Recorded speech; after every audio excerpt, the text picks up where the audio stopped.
My name is Pat Cullinane with the Leading Edge Group.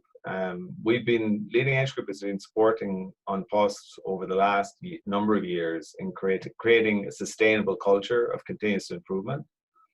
This was built on an educated and empowered workforce, and we use targeted continuous improvement initiatives to streamline and improve the processes and increase the efficiencies at OnPost. So since 2005, we've delivered on many OnPost projects. So we designed improved plant layouts and automation of the parcels process. We did automation of the letters process, conducted mail flows and layouts, and conducted a continuous improvement maturity model assessment on mail processing in Dublin. And this identified the main structure and framework for a potential lean transform.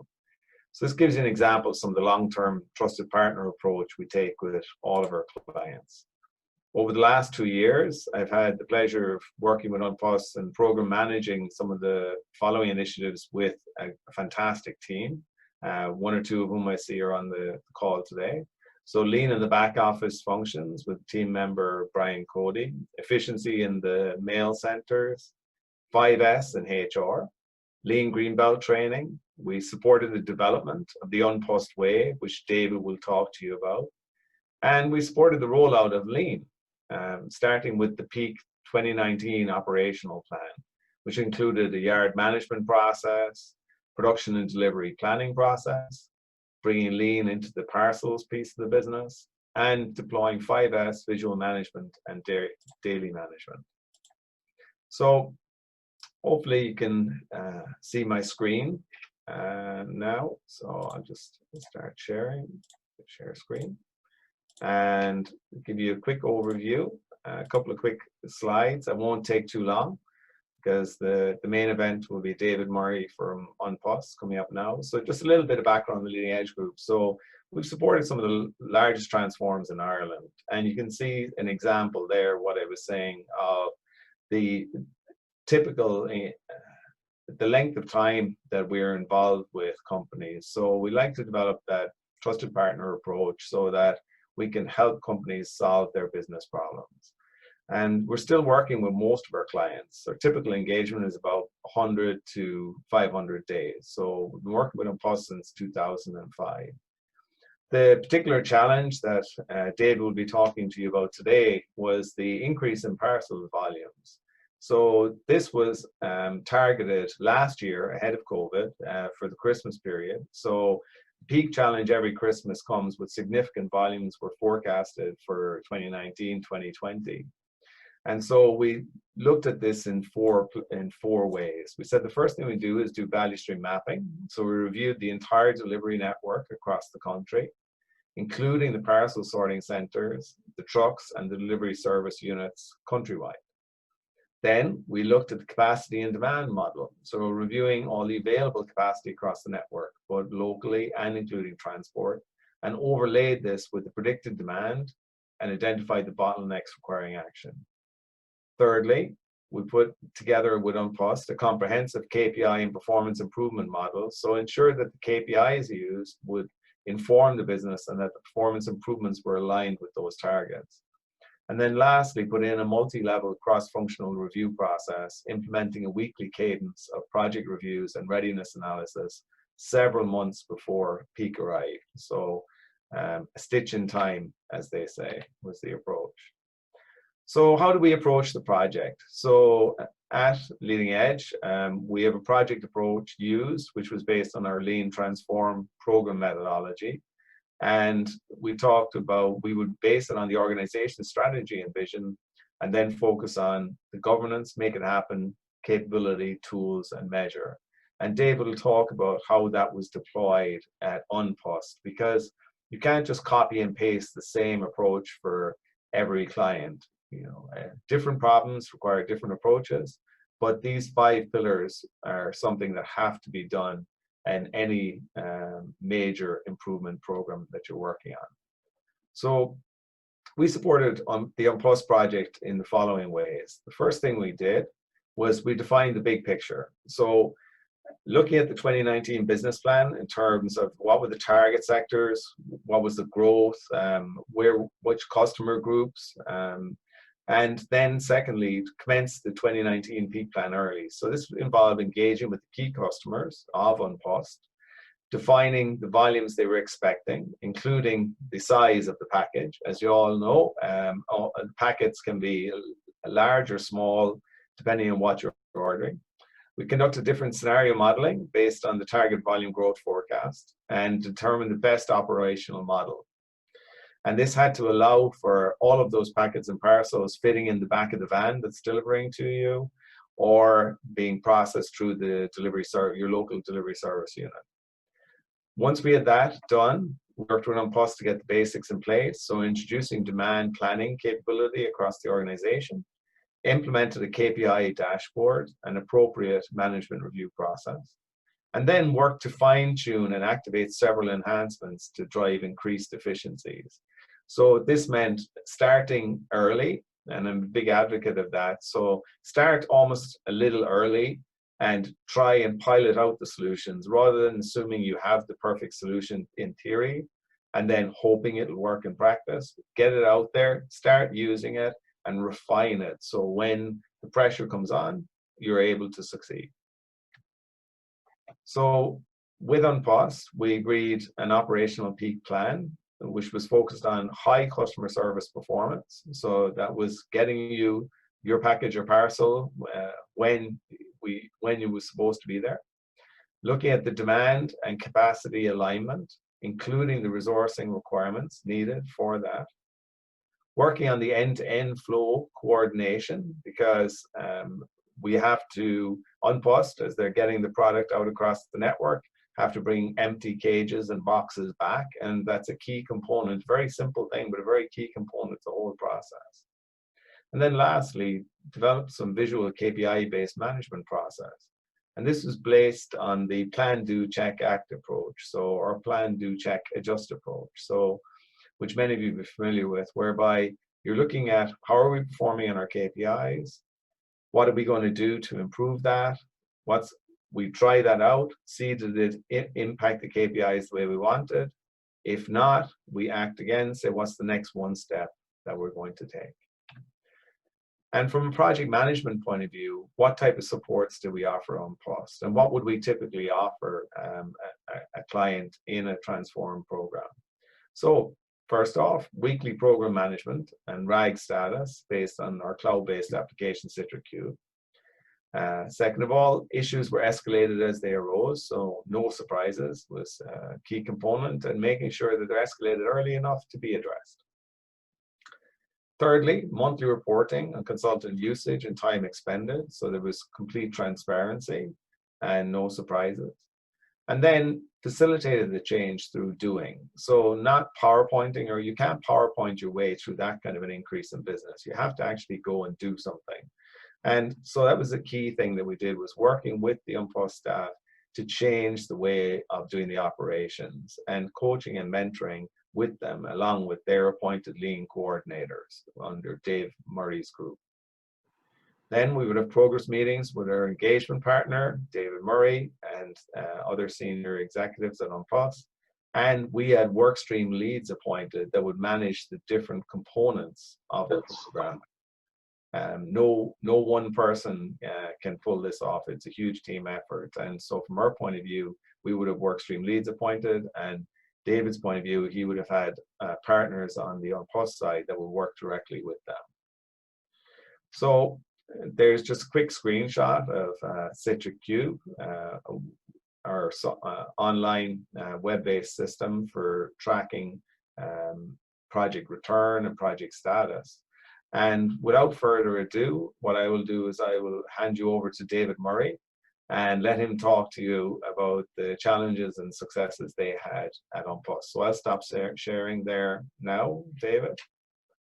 Okay. To me now. Share this. Share. Presentation mode. Is that up there now? Yep, you can see. Brilliant. All right. Yeah, David Murray is my name. I'm the head of Mails Operational and Operation Excellence at Post. I'm just going to give you just an overview of how we use lean management to do our peak planning for for our volumes in 2019.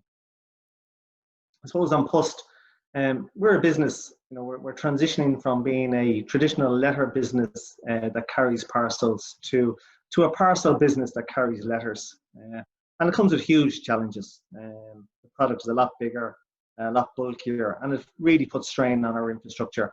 In 2019, our customers were making aware of this phenomenal growth that was coming at them. They were giving us forecasts where we were seeing 2 and 3x on the previous year. And when we were starting to map that out, we understood that, look, there was a massive challenge for us to grow with our customers and to be able to put in the infrastructure to meet their demands. Like the challenge for us really was to make sure we had, and what we were calling, it was a significant peak step change. What we did in 2018, we knew if we were to take the same approach in 2019, that just would not work. The infrastructure, the way we managed, just would not deliver the product that we were getting forecasted by our customers. What we do every year is we run a post-mortem, and it's called an after-action review, and we carried this out in 2019 Q1. And look, it's warts and all. It's very open. We go around all the different departments. We really get into what went well, and in our language we go, well, what went not so well. And look, there's always room for improvement, and that's what we look at. So we really, really got into this and understood, well, what do we need to do? What do we need to change if we're going to meet our customer demand for 2019? So at that point in time, we went outside and said, look, we're going to get additional support in to help us with this, and we asked for Leading Edge to come in to help us and develop a peak plan for us for 2019. And it all started, I suppose, when we mapped out, when we had a review with Leading Edge on our after action review. We sat down and we started to build up our value stream map. And that was really just to see, look, what is the as is? What is the current as is end to end within Post, right from the point that we receive a forecast right up to the point where we actually hand the product over to a customer. We examined what we call the growth pillars. Who are our big customers? What type of forecasts were they giving us? And how would that impact on our infrastructure? Like one of the key things, and we talked about it, is the volumetrics.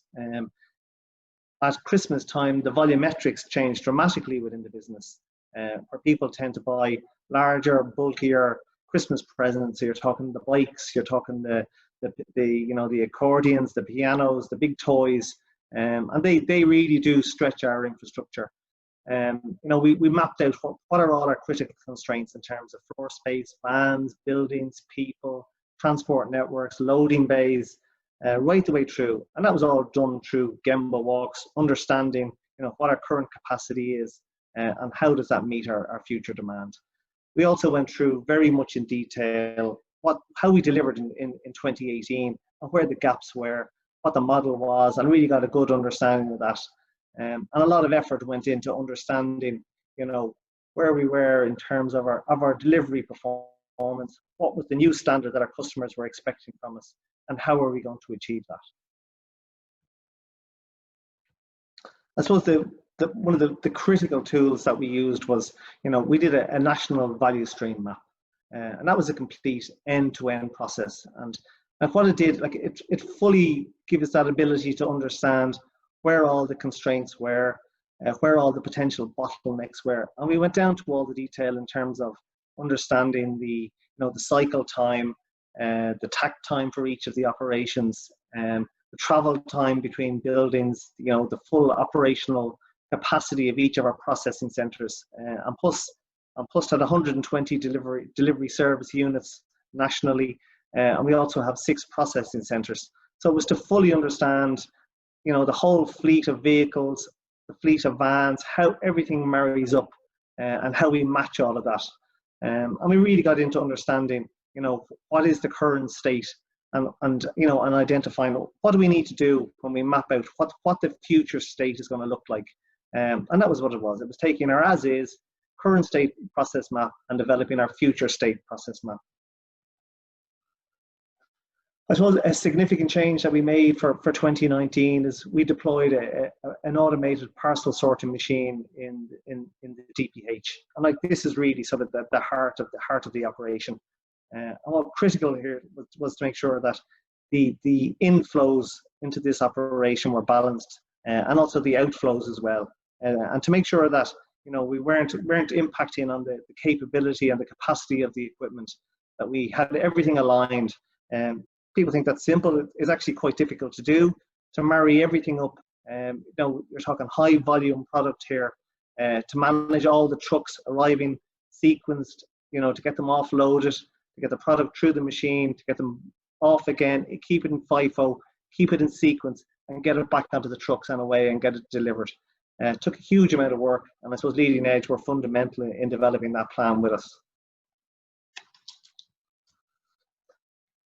One of the key things we did is we introduced plan, do, check, act, really as sort of the main methodology for managing the business during the peak, and we overlaid the whole plan, do, check, act methodology on top of our future state map. And what was required here was that, you know, we had our metrics and they were managed daily, weekly, monthly, and they all rolled up. And what it did, it made it very transparent in terms of how the business was performing. And we really were able to take, you know, the pulse of the operation, hourly, daily, weekly. You know, we were managing the customer forecasts. You know, we were seeing where we were against the demand. We were understanding exactly where we were in terms of arrival profiles. And that, look, it was fundamental having that in place. And again, just everybody understood it. Everybody understood what metrics they needed to report on. And again, it just rolled up so that it was very transparent. Like, one thing we had to do was really engage with our frontline staff.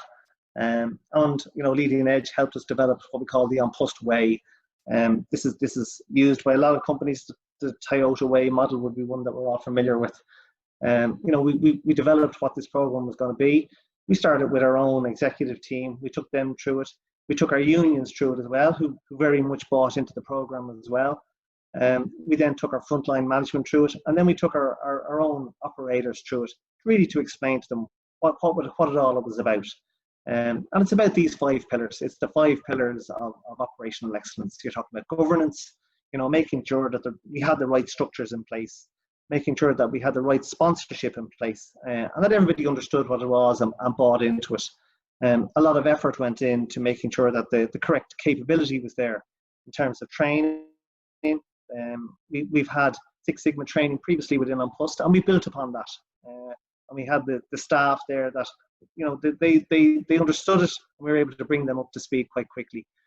We deployed full-time lean coordinators onto these sites to really drive the program on site, you know, and they were fundamental in actually driving the improvements into the business. The tools that we used, you know, visual management was key in this. We put visual management boards in key areas. We spent a bit of time understanding what KPIs do we really want to manage. We didn't overcomplicate it in terms of putting too many KPIs up. We simplified them. Safety was always the first one that we put up. And that's the way we started every huddle that we had at the start of a shift. We would always discuss safety first. And that really, I think the operators themselves really bought into that we'd always talk about safety first, you know, make sure that everybody that came to work, left work in a safe environment and were able to operate. And one thing that we noticed, that like slips, trips and falls, there was a dramatic decrease in slips, trips and falls within the operation. And absenteeism came down due to that. We have some key metrics. We simplified some of our key metrics. Effective cost per box. Effective labour cost per box was probably the key metric that we used. And we explained this to the operators themselves. This is what we're trying to drive down. And we saw a 25% reduction in effective labour cost per box just by implementing lean. And by sharing this, though, with the operators themselves.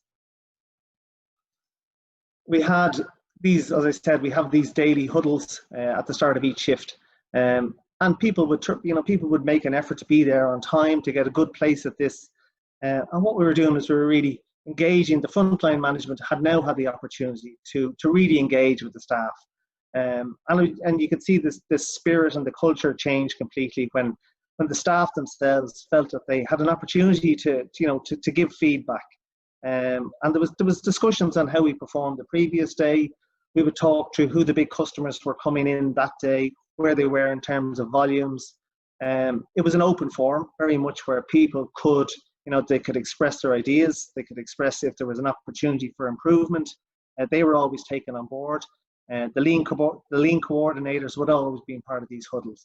And if someone was making a suggestion, they'd talk to the lean coordinator, and we would implement what we call 8-3 improvements. And they're just quick improvements that we could make into the operation. And it was all there to drive improvement into the business. The targets, we set targets, and every day you could see people were motivated. They were really motivated to try and beat these targets. They wanted to run the machine longer to try and, to crack a number that they thought they couldn't achieve. And it was a different culture that we saw. All of a sudden, we could see the business really, really striving to really push themselves. Like one of the key tools that we had was standard work. And standard work really just simplified the processes. We mapped out exactly how we wanted the process to perform.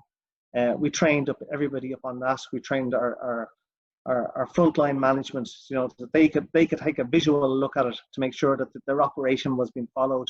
When we trained up our people, it was a lot easier to train them having standard work.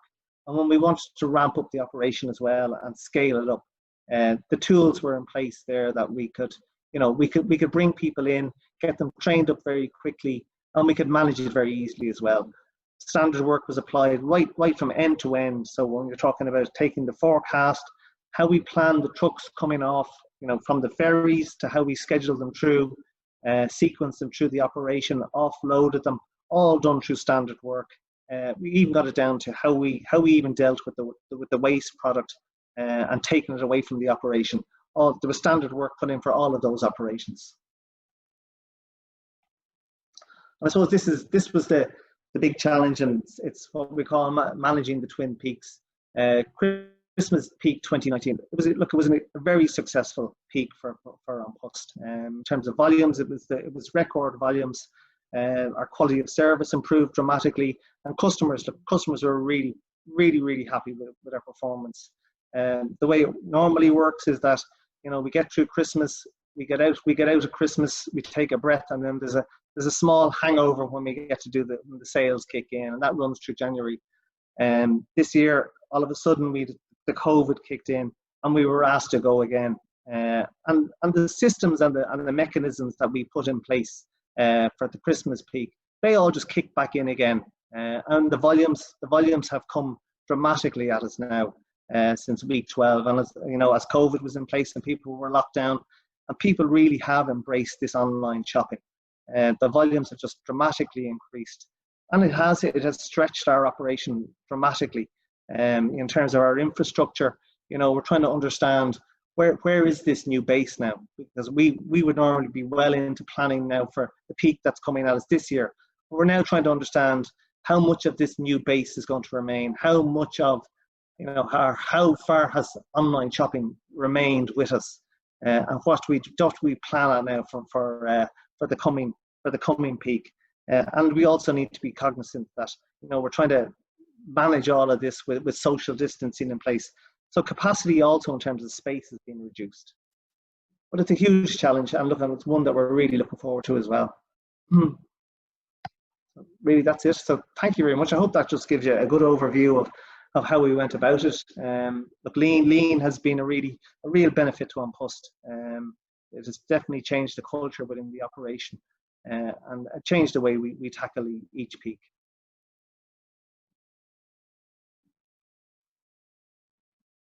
So, David, there was a question. There's just one or two questions after coming in, unless Senan has received any others separately. But there's one there from Andras asking, how did you go about forecasting the upcoming demand? His question is, was it based on running average or historical trend curves? Or in your case, was it the demand that you're looking at is more customer based? So how did you go about forecasting the demand for the following year, excluding COVID? Yeah. So Yeah, I suppose like at every we would pick our top customers. So we have a number of contract customers, and we'd go out to them early on in the year, and we'd say we'd ask them for their forecast. So all the big contract suppliers to us would have a forecast. We'd map that forecast against where we are against the demand, and we would work our way through that. We take whether that's 70 or 80% of our top big customers. And we get a very good understanding of that. But we're also looking historically back as to what have they delivered in the past as well. So there is a bit of trend analysis to see exactly where they are against the forecast. Yeah. Well, there's some nice comments saying thanks to all the Post management and Post operatives for what they've done throughout COVID. And there's a question related to that there as well from Joe. Is this, what specific operational impacts will COVID-19 have on the business, and how can Lean help in the current environment? I suppose the big challenge for us is understanding, how much of this new growth is going to remain. We've seen phenomenal growth over the last couple of months, and I suppose I walked Henry Street there the other day, and I've noticed there's still a lot of shops that still haven't opened up. So we're kind of wondering how far have people migrated onto online shopping, and are we going to have to set a new base for ourselves? We were planning on where we would be at the end of 2020.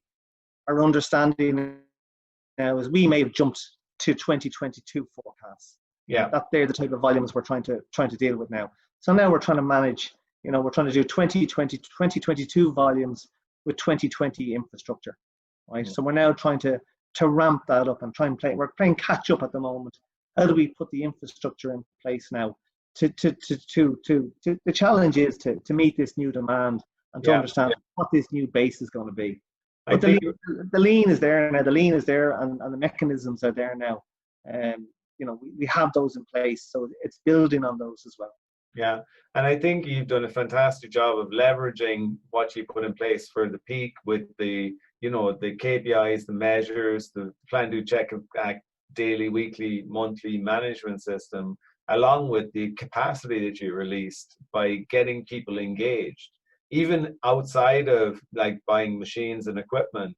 Just getting your staff so engaged in the process and showing them the metrics and involving them in improving the safety, released capacity, because people were more involved in the game, I think, as well for you, David. And you were people they enjoyed it. I've never. It's one of these things where it had an air of excitement about it. You were seeing new customers coming on board. You were seeing very familiar products. People were, you could see them picking the product up and going, God, I recognize that customer.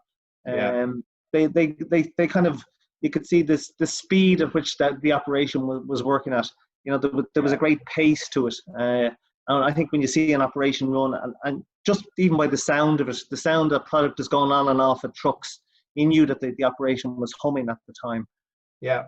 And I think there was a question in from Seamus there around it, and you've probably addressed a lot of it there, but he was asking about, you planned for a big increase at Christmas at peak, and then you managed to get a half a year of increase. Basically, it's a surprise present after Christmas for yourselves. And what was that like for the people that were there? Did it put a lot of pressure on people? Or, I mean, obviously it does, but at the same time, like my observation is the people just seemed to be more motivated once they understood, how what they did every day impacted on the game. Kind of like you were saying about they knew, oh, I know where that package is going, or, that type of package. Like, so what was it like for the people living through that? Your staff? Look. Like people on a post, and your postman, look, they take great pride in what they do, and they really do feel that it is part of the national infrastructure. When you go into rural Ireland, the services they provide, and the additional services that they did provide in terms of calling into the elderly, the newspaper service. You're talking about collecting prescriptions for people that were isolating. They were able to leave a note in their window, and the postman would go in, collect.